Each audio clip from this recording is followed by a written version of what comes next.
What we're going to do today is a little sort of art and geometry project from grade school called the Geometry of Fundraising. And I'm going to try to actually fit all of fundraising campaigns and strategies into 15 minutes, kind of like maybe like that 2-minute Shakespeare, if you've ever heard that. And the concepts that we're going to go over, I think will be useful whether they're new to you or you've been through many different fundraising classes and that sort of stuff. It's a good way to encapsulate sort of from big to little the way fundraising works. I'd like everybody to, if they have their piece of paper, just draw at the top 3 basic shapes. We're going to draw a triangle, a circle, and a rectangle.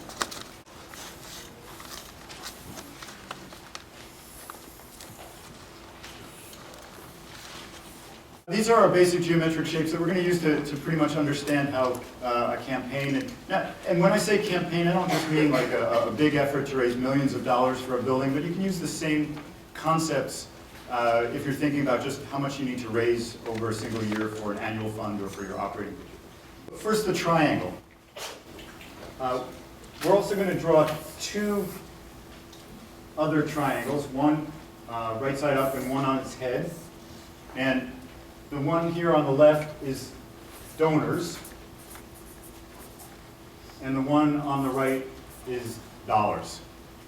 And I'm just going to do a little more drawing here. I'm going to put a line here on this one and a line down here on this one. And this is, we're going to put the number 20%, and here we're going to put 80%.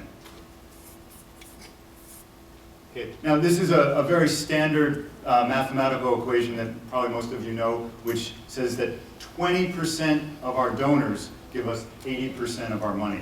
And when we say donors, I'm talking about individuals, corporations, foundations. We'll put government money and earned income sort of outside of that picture. So what does this relationship mean? It means that if we want to make our budget every year or reach the goal for our campaign, we need to make sure we know who these 20% of the people are. And by people, again, I mean corporations, foundations, and individuals. And we better make sure that we have strong relationships with those folks. And this is really true. If you go back to your office and you take a look at how much money you raised last year and who gave it, I'm very sure that in almost every organization, whether you're a $50,000 nonprofit or a $50 million nonprofit, you're going to find that there's this relationship. It happens all the time. So the other interesting thing about this is that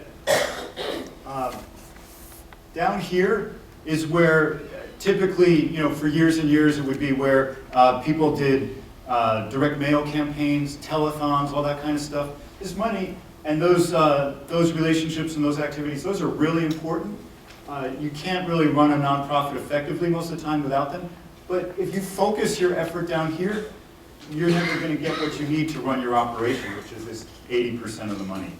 So a lot of times, for instance, I'll meet with a potential client and they're going to say, okay, well, we need to raise X amount of money. We're going to send out a letter to everybody we know and we're going to ask them to give, $1,000.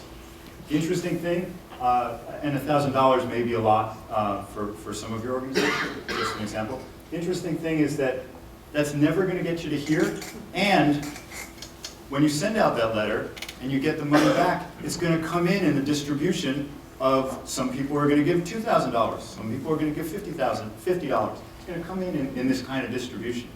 So you need to do things to, again, figure out who these people are.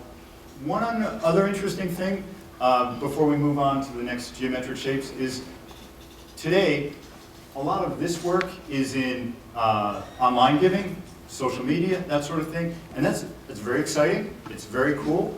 You got to do it. I advise people to do it.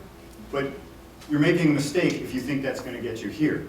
And in fact, social media and online giving took a really big jump forward with Obama's 2008 campaign, where there was a lot of attention on, this was a grassroots effort, and it was a very amazing thing that he and his staff were able to do. However, shortly after the 2008 campaign, a report came out analyzing his giving.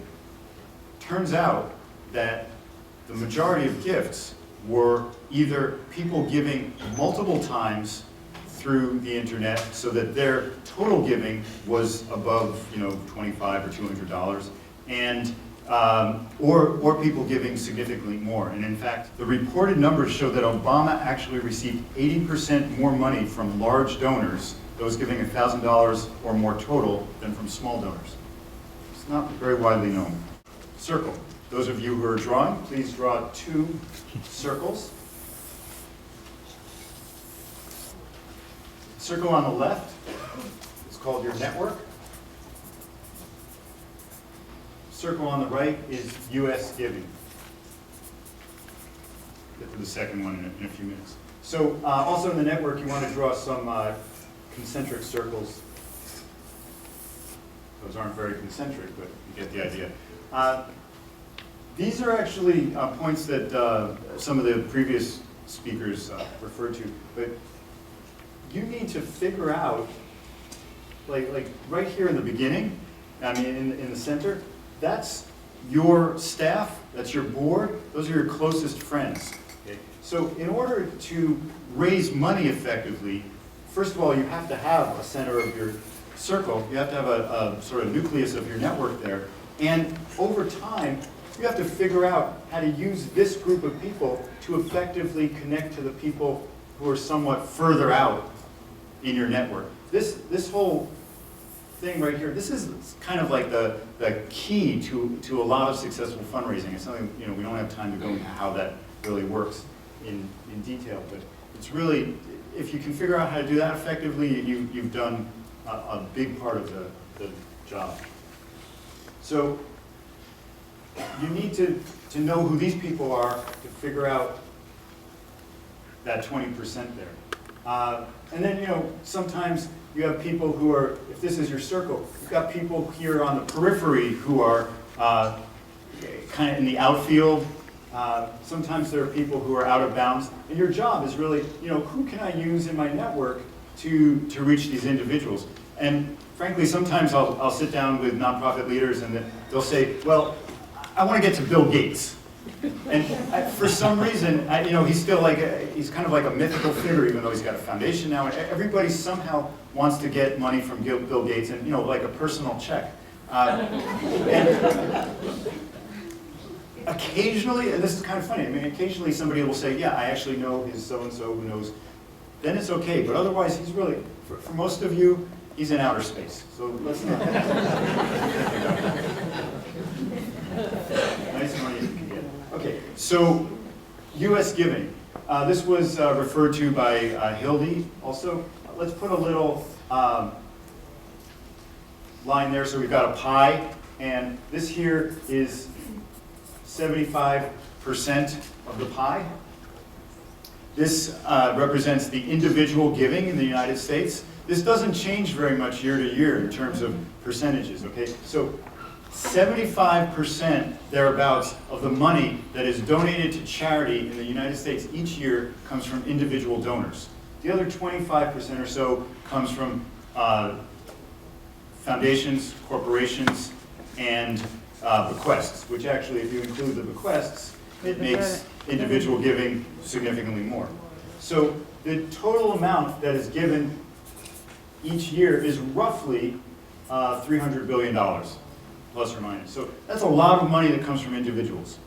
My point here is that many, many nonprofits focus on government money, corporate money, foundation money, earned income.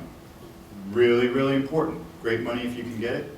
If you're not figuring out how to maximize your individual donations, as Hildy said, starting us off this morning, and figuring out what your network is, you're missing out on a lot of potential money you can get, and you're going to probably have a hard time maximizing this 20% of the people who can give you 80% of the money. Mm-hmm. Now, looks like I have a few minutes left. I'm sure everybody's wondering, what's the rectangle? Okay. I didn't put it on here. Two reasons. One, I don't have enough room, but the other is that on the back of this geometry page, which you can pick up on your way out if you don't have one, there are two gift tables that are a sample. And a lot of you are probably already also familiar with gift tables. That's our rectangle. A gift table is a very, very elegant way to put the metrics of how you do fundraising into a simple rectangular chart. And what it does is it shows us both the people, the number of gifts that you need, and then the number of prospects that you need to get those gifts at various dollar levels to reach your goal. And then I put two samples here. One is a $500,000 campaign, and the other is a $5 million campaign. And again, that could be an annual fundraising effort, or it could be a multi-year effort.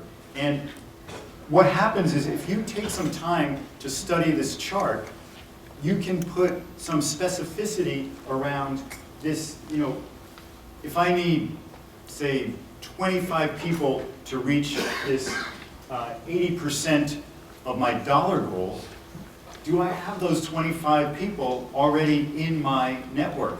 Do I know who I can go to? Or am I going to have to spend 2 months, a year, figuring out how to use this network to reach those people? It's a very elegant tool. We use it a lot in the fundraising campaign world, and also just helping nonprofits strategize on the fundraising. So I think that's pretty much what I wanted to cover, to go over. I just wanted to show you, I brought my business card, which I'm sure is very hard to see from the back there. So I blew it up a little bit, but not very much. And this also kind of refers to Bill Gates. If you can see, and if not, these are on the table out there, and it also, on this side, it has my contact info if you'd like to contact me. This is an infinity symbol, and these are little dollar bills shooting out of it. So my logo is infinite money, in green, of course. I'm optimistic. And it relates to Bill Gates because he said once, I have infinite money, meaning that I have more money than I could ever personally spend. So may all of our nonprofits aspire to that.